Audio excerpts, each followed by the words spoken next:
नमस्कार, मैं अनिल शर्मा आपका एक बार फिर से स्वागत करता हूं आपके अपने YouTube channel commerce by Pathak sir में। 11th क्लास के प्यारे प्यारे बच्चों, आज हम एक नेक्स्ट स्टेप के साथ आगे बढ़ेंगे। जैसा कि आप सभी जानते हैं कि हम फॉर्मेशन ऑफ कंपनी का स्टेजेस पढ़ रहे हैं। इन पहली स्टेजेस में प्रमोशन के ऊपर पूरी वीडियो बनाई थी मैंने। उसके बाद पिछली वीडियो इनकॉर्पोरेशन के ऊपर थी, दूसरा स्टेप था, और तीसरा स्टेप है कैपिटल सब्सक्रिप्शन, ठीक है, और फोर्थ है कमेंसमेंट ऑफ बिजनेस। अभी यदि आपने पिछली वीडियो नहीं देखी है तो इस वीडियो को देखने का आपका कोई फायदा नहीं, तो एटलीस्ट इस चैनल पर जाकर पिछली 2 वीडियो जरूर देख लें जहां पर फॉर्मेशन स्टार्ट हुई। उसके बाद इस वीडियो को आपने देखना, ठीक है। जिन्होंने वो वीडियो देखी है उनके लिए आप आगे स्टार्ट करते हैं। देखिए, पहली 2 स्टेजेस के बाद प्राइवेट कंपनी के लिए रास्ता साफ हो गया। प्राइवेट कंपनी को लेटर ऑफ इनकॉर्पोरेशन मिला और वो बिजनेस शुरू कर देंगे, क्योंकि उसको पैसे अरेंज नहीं करने, उसके पास रुपए पहले ही है। लेकिन एक पब्लिक कंपनी को कैपिटल सब्सक्रिप्शन से मनी को अरेंज करना है, ठीक है, पैसों को अरेंज करना है, रुपयों को अरेंज करना है। तो उसके लिए थर्ड पॉइंट है कैपिटल सब्सक्रिप्शन। कैपिटल सब्सक्रिप्शन क्या है? आप जानते हैं कि पब्लिक कंपनी में जो रुपए लगाने वाले लोग होते हैं वो इन्वेस्टर्स होते हैं। जनरल पब्लिक होती है, इन्वेस्टर्स होते हैं, फाइनेंशियल इंस्टीट्यूशंस होते हैं, जैसे आईसीआईसीआई बैंक, एचडीएफसी बैंक, जितने आप बैंक सुनते हो सभी के सभी इन्वेस्टमेंट करते हैं शेयर मार्केट, ठीक है ना। तो ये सारे के सारे शेयर्स क्या करते हैं, आपको बिकवाने में हेल्प भी करते हैं और बेचते भी हैं और खुद भी खरीदते हैं, ठीक है। तो पब्लिक कंपनी को वो कैपिटल सब्सक्रिप्शन कैसे होगी, किस फॉर्मेट से होगी, किस तरीके से होगी, वो हम इस वीडियो में करने वाले हैं। तो कैपिटल सब्सक्रिप्शन का अर्थ आपको पता लग गया कि जैसे ही लेटर ऑफ इनकॉर्पोरेशन मिलता है उसके बाद एक पब्लिक कंपनी को क्या करना पड़ता है, 2 स्टेजेस और पूरी करनी होती है, कैपिटल सब्सक्रिप्शन और कमेंसमेंट ऑफ बिजनेस लेटर उसको मिलता है। तो कैपिटल सब्सक्रिप्शन में वो कैपिटल का अरेंजमेंट करती है, पब्लिक से क्या करते हैं, कैपिटल मंगवाती है। वो क्या प्रोसीजर है, वो प्रोसीजर आपको यहां से पता लगेगा। Steps required for raising funds from public. Public से फंड्स रेज करने के लिए किस तरह से क्या करना है, आपने किस स्टेप से होकर जाना है। पहला स्टेप है SEBI approval. What is SEBI? आपके लिए नई चीज हो सकती है। SEBI is securities exchange board of India. जैसे आरबीआई सभी बैंक्स को रेगुलेट करता है, ऐसे ही सभी कंपनीज के शेयर्स, सिक्योरिटीज को रेगुलेट करने वाला जो इंस्टीट्यूशन है वो है सेबी, ठीक है। अगर आपको कोई भी जो फंड है मार्केट से उठाना है तो आपको सबसे पहले सेबी की अप्रूवल चाहिए। सेबी क्यों बनाया गवर्नमेंट ने? क्योंकि देखिए, कंपनियों में क्या होता है, बहुत सारी माल प्रैक्टिसेस होती है। इन्वेस्टर्स जो ज्यादा जानकार नहीं है इन शेयर्स के बारे में, उन्हें ठगा जा सकता है। तो उन छोटे से छोटे इन्वेस्टर्स को प्रोटेक्ट करने के लिए सेबी का निर्माण करवाया है गवर्नमेंट ने, ठीक है। तो इसके लिए सेबी कंपनी से कुछ डिस्क्लोजर मांगती है, कुछ चीजें मांगती हैं जिससे पता लगे कंपनी की फेथ का, और उससे ये करवाती है कि आप टाइम टू टाइम अपने इन्वेस्टर्स को जो बैलेंस शीट है, जो रिक्वायर्ड फॉर्मेट में बैलेंस शीट आपको देनी है, वो प्रेजेंट करें। जब ऐसी बातें हो जाती है डिस्कस, उसके बाद जो है सेबी क्या कर देता है, अप्रूव कर देता है कि you are approve for the capital subscription, ठीक है। आपको ये स्टेप पूरा होते ही आपको क्या करना पड़ेगा, प्रोस्पेक्टस फिलअप करना, रजिस्ट्रार, ठीक है। प्रोस्पेक्टस पहले भी आया था, प्रोस्पेक्टस के ऊपर एक कंप्लीट वीडियो भी बनाऊंगा मैं, ठीक है। आज से तीसरे दिन का प्रोस्पेक्टस की वीडियो रहेगी। तो वो प्रोस्पेक्टस भरना पड़ेगा।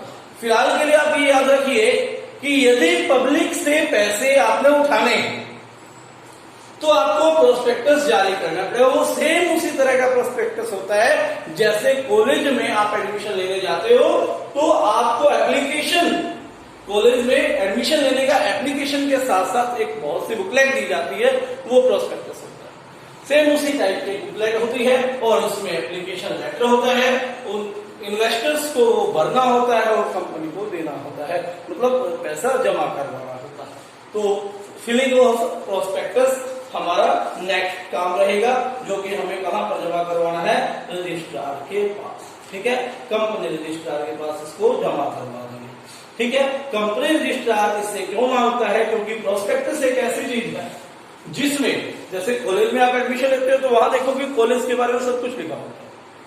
ठीक है, प्रोस्पेक्टस में कंपनी के बारे में सब कुछ लिखा होता है।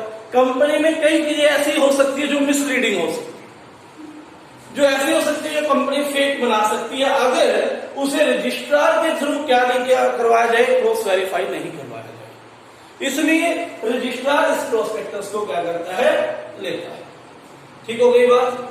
जब ये प्रोसेस भी पूरा हो जाता है, ये स्टेप भी पूरा हो जाता है, उसके बाद देखिए पब्लिक से पैसा इकट्ठा करना आसान काम नहीं, बहुत मुश्किल। उसके लिए कंपनी को कुछ प्रोफेशनल्स की जरूरत पड़ेगी, बैंकर्स, ब्रोकर्स और अंडरराइटर्स।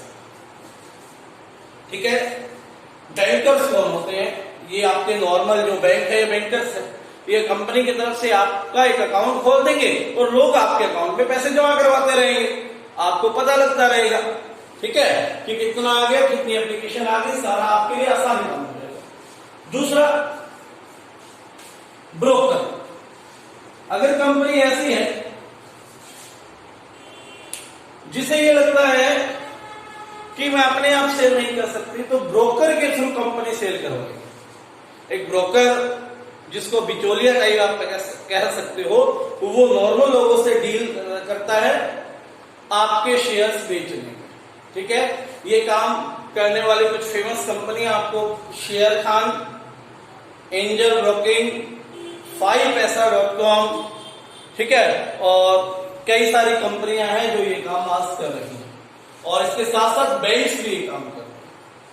अंडरराइटर, अंडरराइटर क्या है, अंडरराइटर और ब्रोकर में थोड़ा डिफरेंस है। अंडरराइटर क्या कहते हैं, अंडरराइटर आप उस समय में अपॉइंट करते हो जब आप कॉन्फिडेंट नहीं होते कि मैं शेयर्स को बेच सकूंगा। उस केस में क्या होगा, अंडरराइटर आपके सारे शेयर खरीद लेगा जितने नहीं शेयर बिकेंगे, और आप कंपनी जो है शुरू कर पाएंगे। ठीक है, उसके लिए वो अपने फीस चार्जेस करेगा, बाद में वो उसको बेचता रहेगा। ठीक है, ये तीनों का आपको काम पता लग गया होगा। 3 स्टेप हो गए। चौथा स्टेप है मिनिमम सब्सक्रिप्शन। देखिए, मान लिया आपने 1 लाख शेयर इश्यू किए, 10 के अकॉर्डिंग आपने 3 की एप्लीकेशन मंगवाई। ठीक है, तो जरूरी नहीं है कि सारे के सारे शेयर आपके खरीदे जाए, एक्सेप्ट हो। ठीक है, इससे ज्यादा भी हो सकते और कम भी हो सकते हैं। लेकिन यदि आपने तो कहा 1 लाख के शेयर इश्यू करने के, आपके पास 20,000 शेयर आ रहे, तो आपको जो रिक्वायर्ड अमाउंट है वो नहीं प्राप्त होगा। ऐसे केस में मिनिमम सब्सक्रिप्शन की कंडीशन पूरी ना करने की वजह से आपकी अलॉटमेंट को, आपकी जो ये एप्लीकेशन की प्रोसेस है, इसको अवॉइड कर दिया जाएगा, अवैध घोषित कर दिया जाएगा, और जितने लोगों ने आपके पास पैसे जमा करवाए हैं, रुपए जमा करवाए हैं, उन सबका आपको क्या करना पड़ेगा, रिफंड करना पड़ेगा। ठीक है, मिनिमम सब्सक्रिप्शन की कंडीशन आपको पूरी करनी होगी, इसीलिए लोग अंडरराइटर को पूछते हैं, वरना कोई ना पूछे इसको। 120 दिन का टाइम होता है। जिस दिन आपने एप्लीकेशन एक्सेप्ट करनी शुरू की, तब से 120 दिन का टाइम, 120 दिन के अंदर अंदर मिनिमम सब्सक्रिप्शन आपको क्या कर लेनी है, रिसीव कर लेनी है। नॉर्मली ये 90% होता है, यानी कि 1 लाख में से 90,000 शेयर्स आपके एक्सेप्ट हो जाने चाहिए। ठीक है, अगर हो जाते तो आपने मिनिमम सब्सक्रिप्शन की कंडीशन क्लियर कर ली।